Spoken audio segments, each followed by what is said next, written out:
성경 말씀 같이 보십니다. 마태복음 25장 14절부터 29절까지 말씀입니다. 마태복음 25장 14절부터 29절까지 말씀 같이 읽습니다. 또 어떤 사람이 타국에 갈 때 그 종들을 불러 자기 소유를 맡긴과 같으니 각각 그 재능대로 한 사람에게는 금 5달란트를, 한 사람에게는 2달란트를, 한 사람에게는 1달란트를 주고 떠났더니 5달란트 받은 자는 바로 가서 그곳으로 장사하여 또 5달란트를 남기고 2달란트 받은 자도 그같이 하여 또 2달란트를 남겼으되 1달란트 받은 자는 가서 땅을 파고 그 주인의 돈을 감추어 두었더니 오랜 후에 그 종들의 주인이 돌아와 그들과 결산할세 5달란트 받았던 자는 5달란트를 더 가지고 와서 이르되 주인이여 내가 5달란트를 주셨는데 보소서 내가 또 5달란트를 남겼나이다.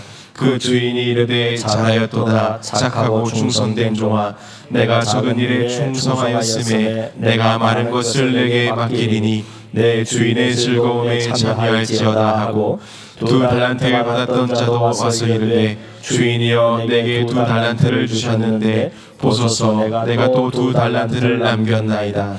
그 주인이 이르되 잘하였도다 착하고 충성된 종아 내가 적은 일에 충성하였음에 내가 많은 것을 내게 맡기리니 내 주인의 즐거움에 참여할지어다 하고 1달란트 받았던 자는 와서 이르되 주인이여 당신은 굳은 사람이라 심지 않은 데서 거두고 해치지 않은 데서 모으는 줄을 내가 알았으므로 두려워하여 나가서 당신의 달란트를 땅에 감추어 두었었나이다. 보소서 당신의 것을 가지셨나이다. 그 주인이 대답하여 이르되 악하고 게으른 종아 나는 심지 않은 데서 거두고 해치지 않은 데서 모으는 줄로 내가 알았느냐. 그러면 내가 마땅히 내 돈을 취한 자들에게나 맡겼다가 내가 돌아와서 내 원금과 이자를 받게 하였을 것이니라 하고 그에게서 그 1달란트를 빼앗아 10달란트 가진 자에게 주라.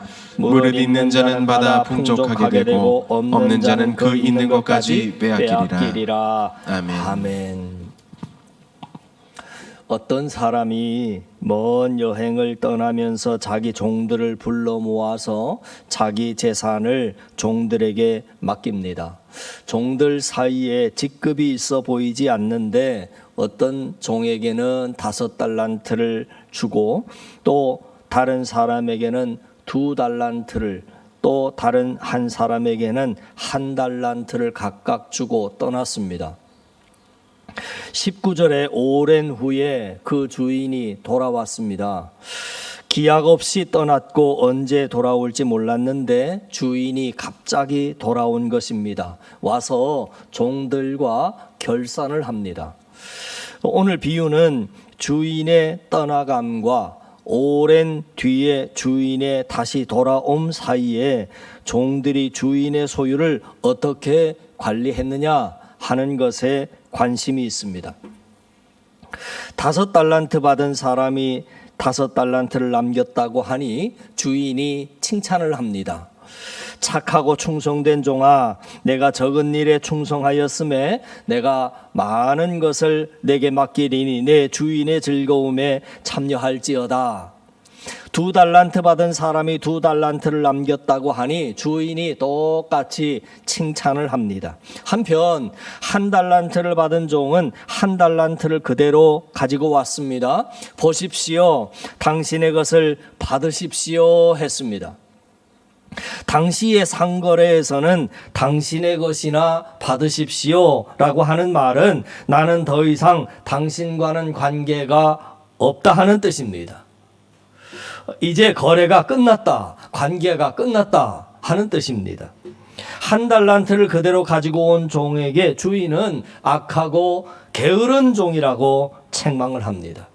1달란트를 빼앗고 주인의 하는 말이 가진 자에게는 더 주어서 넘치게 하고 없는 자에게는 있는 것마저 빼앗을 것이다 하였습니다. 이 비유가 경제의 원리를 말하는 것입니까? 2배의 이익을 남긴 사람은 더 풍족해지고 또 이익을 남기지 못한 사람은 더 빈곤해진다 하는 그런 의미입니까? 경제 원리로 생각한다면 1달란트 받은 사람은 좀 억울한 면이 있지 않았겠습니까? 나와 똑같은 종인데 다른 종에게는 5달란트와 2달란트를 주면서 나에게는 왜 1달란트를 주는가? 주인이 소유를 맡겼으니까 나중에 다시 찾아가는 것은 당연하다고 생각합니다만은 하지만 주인이 맡기면서 맡긴 것을 어떻게 활용해라, 이익을 남기라 하는 말은 하지 않았습니다. 당시에는 전쟁이 자주 일어났고 큰 돈이나 보화는 땅 속에 숨겨두고는 했습니다. 20년 연봉이 되는 금액을 함부로 보관했다가는 잃어버릴 수도 있습니다. 주인이 언제 올지 모릅니다. 금방 다시 올지 모르니 어설프게 투자했다가 원금도 회수하지 못할 수도 있습니다. 땅 속에 감추어 두는 것이 최선이라고 생각했습니다. 주인이 다시 왔을 때 1달란트 받은 사람이 땅 속에 있는 달란트를 꺼내 주인에게 돌려주면서 보십시오, 여기에 그 돈이 있으니 받으십시오 했습니다.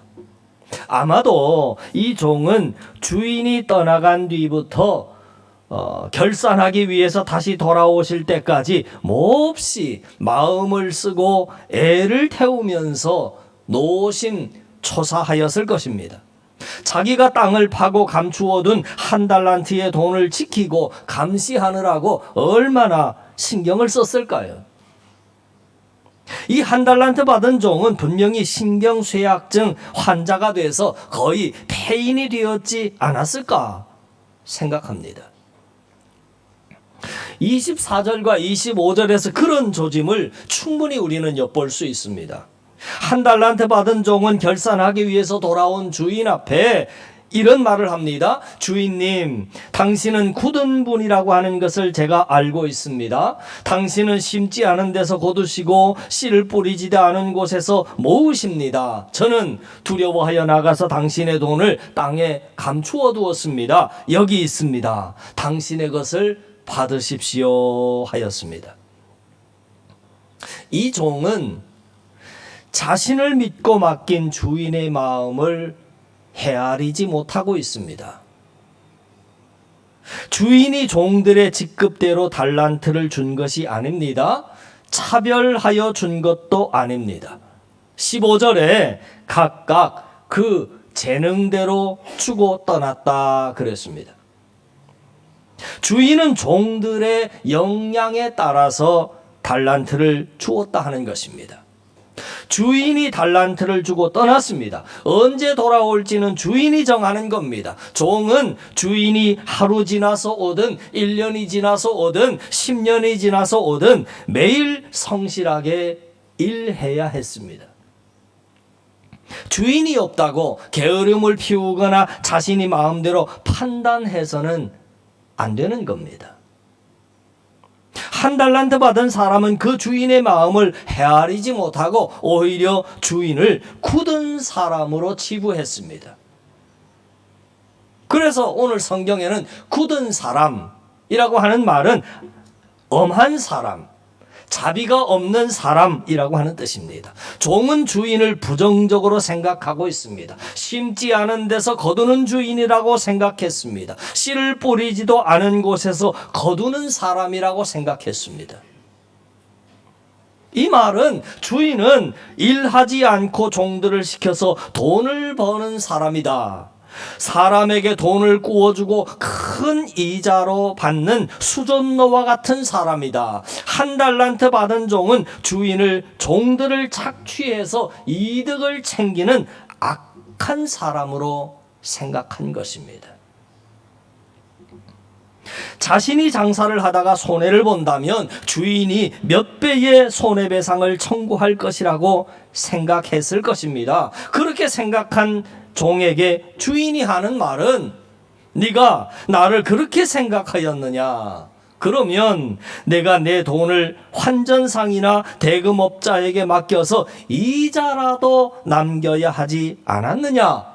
하고 책망을 합니다. 주인은 그 사람이 가지고 있는 1달란트를 10달란트 가진 사람에게 줍니다.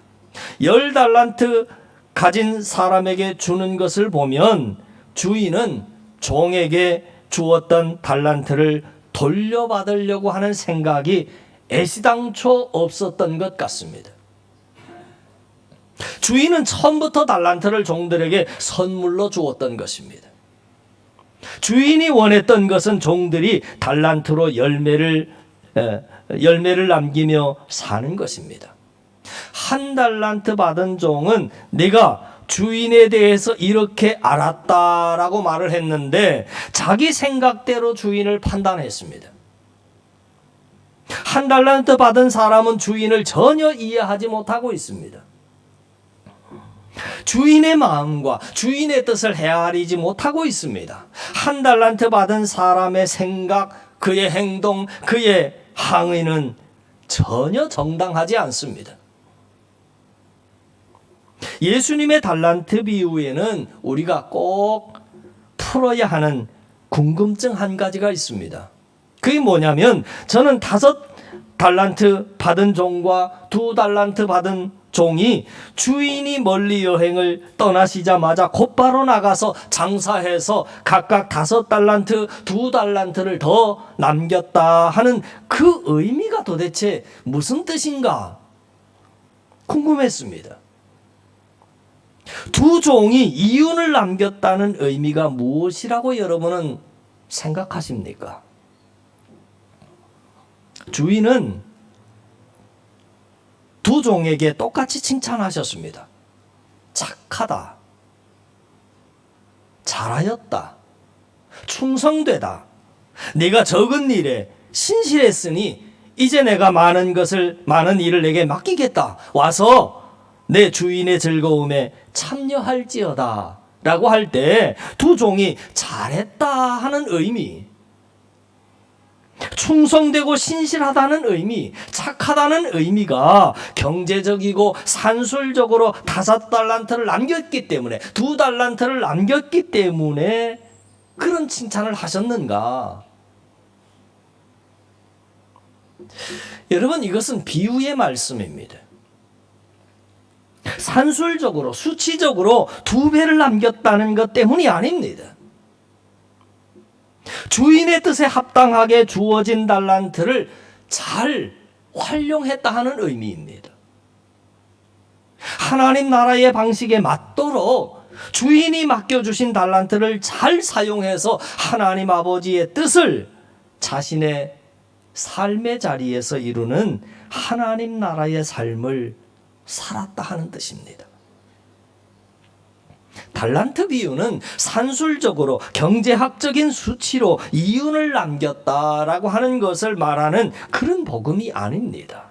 여기 5달란트 남긴 종이나 2달란트 남긴 종이 잘했다라고 하는 것, 착한 종이 된 것, 충성되고 신실한 종이 된 것은 경제적인 측면에서 배가를 시켰다, 이윤 증가를 말씀하시는 것으로 이해하면 안 된다 하는 겁니다.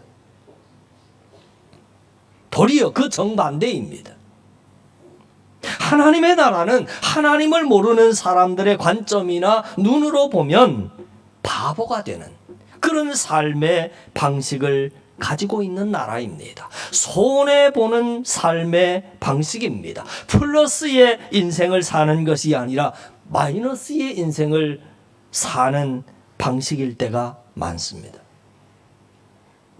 여러분들이 잘 아시는 사도 바울의 고백을 유의해 볼 필요가 있습니다. 사도 바울은 자신을 사도 중에서 가장 작은 자라 고백합니다. 자신은 사도라고 불릴 만한 자격도 미천도 없는 자라고 고백했습니다. 내가 하나님의 교회를 박해했기 때문입니다 했습니다. 그러나 나는 하나님의 은혜로 오늘의 내가 되었습니다. 나에게 베풀어 주신 하나님의 은혜는 헛되지 않았습니다. 나는 사도들 가운데 어느 누구보다도 더 열심히 일했습니다. 그러나 그것도 하나님의 은혜라고 했습니다. 이러한 바울이 주님이 주신 달란트를 가지고 일한 방식이 무엇이었나? 성경을 통해서 사도 바울의 고백이 이렇게 고백되고 있습니다.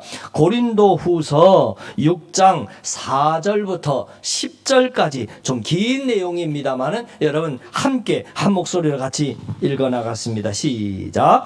오직 모든 일에 하나님의 일꾼으로 자천하여 많이 견디는 것과 환난과 궁핍과 고난과 매맞음과 갇힘과 난동과 수고로움과 자지 못함과 먹지 못함 가운데서도 깨끗함과 지식과 오래 참음과 자비함과 성령의 감화와 거짓이 없는 사랑과 진리의 말씀과 하나님의 능력으로 의의 무기를 좌우에 가지고 영광과 욕됨으로 그러했으며 악한 이름과 아름다운 이름으로 그러했느니라. 우리는 속이는 자 같으나 참되고 무명한 자 같으나 유명한 자요 죽은 자 같으나 보라 우리가 살아있고 징계를 받은 자 같으나 죽임을 당하지 아니하고 근심하는 자 같으나 항상 기뻐하고 가난한 자 같으나 많은 사람을 부유하게 하고 아무것도 없는 자 같으나 모든 것을 가진 자로다. 주인이 각 사람에게 맡긴 달란트를 가지고 나가서 장사해서 이득을 남긴다는 의미가 바로 이런 의미입니다. 좁은 문으로 들어가는 일입니다. 좁은 길을 가는 일입니다. 팔복의 삶을 사는 것입니다. 예수님 가신 십자가의 길에 동행자가 되는 것입니다. 이것이 우리가 남길 이윤 목록표라고 할 수 있는 거지요. 잘한 종, 착한 종, 신실한 종의 길이 여기에 있는 겁니다. 주님의 재림은 오직 하나님만 아십니다. 성도들은 오랫동안 기다립니다. 다시 온 주인이 종들에게 내 주인의 즐거움에 참여하라. 주인의 즐거움은 하나님 나라의 잔치입니다. 어린 양의 혼인잔치입니다. 기름을 준비하여 혼인잔치에 들어간 5달란트와 같으니 또 2달란트 받은 사람은 혼인잔치에 참여합니다. 2달란트를 남긴 사람은 혼인잔치에 못 들어가고 5달란트를 남긴 사람만 들어가나? 그렇지 않습니다. 똑같이 들어갑니다.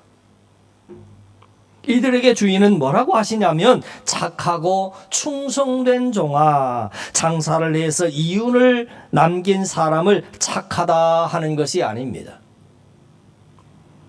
착하다라고 하는 말에 그 단어에 상응하는 히브리어를 찾아보니까 창세기서 1장 31절에 이렇게 나와 있습니다. 하나님이 지으신 그 모든 것을 보시니 보시기에 심히 좋았더라.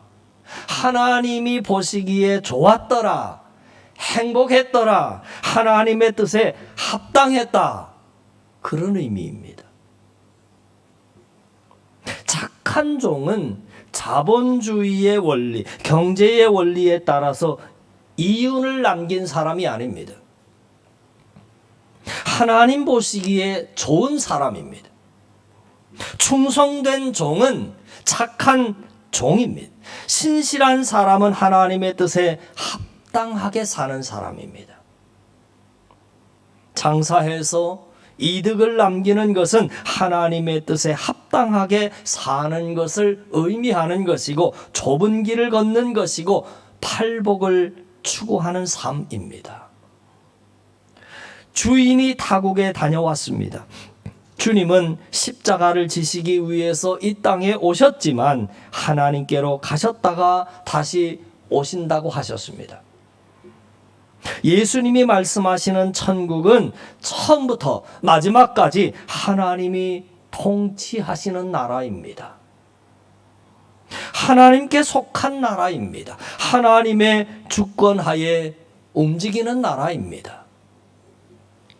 하나님의 나라는 성도의 뜻이 이루어지는 나라가 아니라 주님의 뜻이 이루어지는 나라입니다.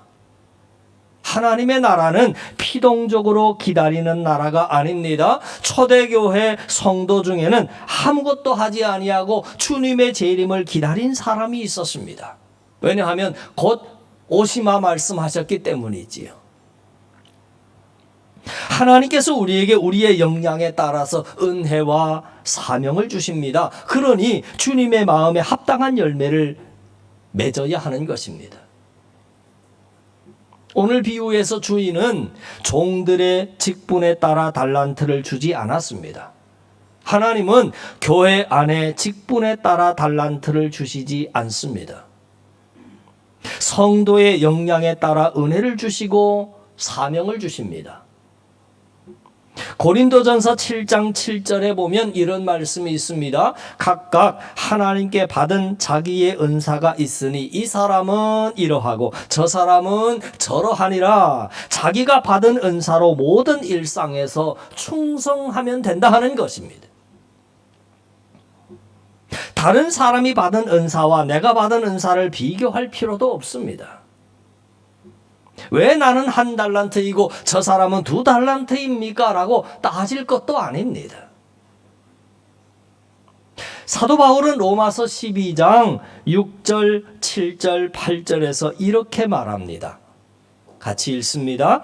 우리에게 주신 은혜대로 받은 은사가 각각 다르니 혹 예언이면 믿음의 분수대로, 혹 섬기는 일이면 섬기는 일로, 혹 가르치는 자면 가르치는 일로, 혹 위로하는 자면 위로하는 일로, 구제하는 자는 성실함으로, 다스리는 자는 부지런함으로, 긍휼을 베푸는 자는 즐거움으로 할 것이니라. 아멘. 어떤 사람은 말씀을 전하는 은사를 받습니다. 어떤 사람은 섬기는 은사를 받습니다. 어떤 사람은 위로하는 은사를 받습니다.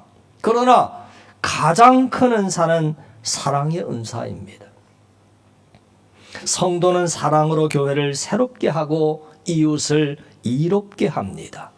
주님께서 우리에게 우리의 역량대로 달란트를 주셨습니다. 자격 없는 우리가 선물로 받았습니다. 그 은혜로 감사하여 사명을 감당합니다.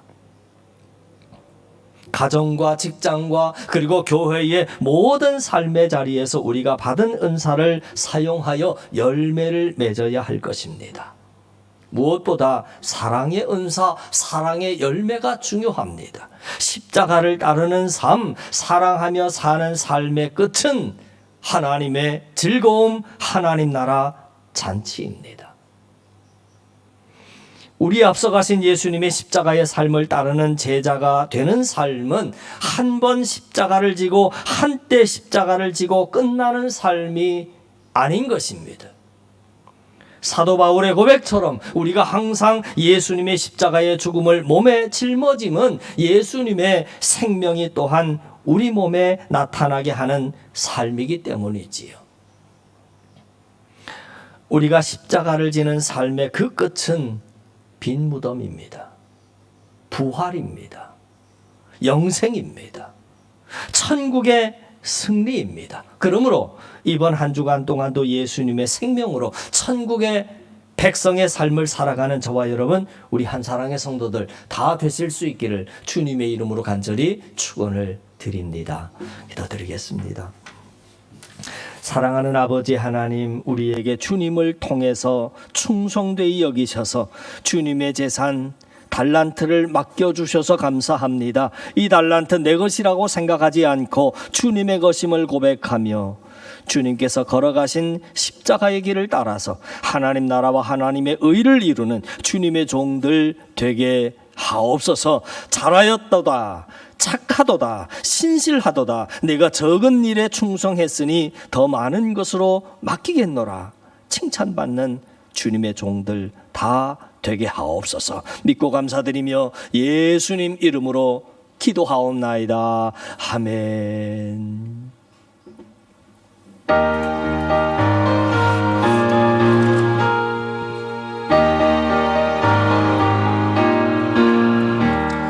세상 모든 분파 노래를 들어 가마에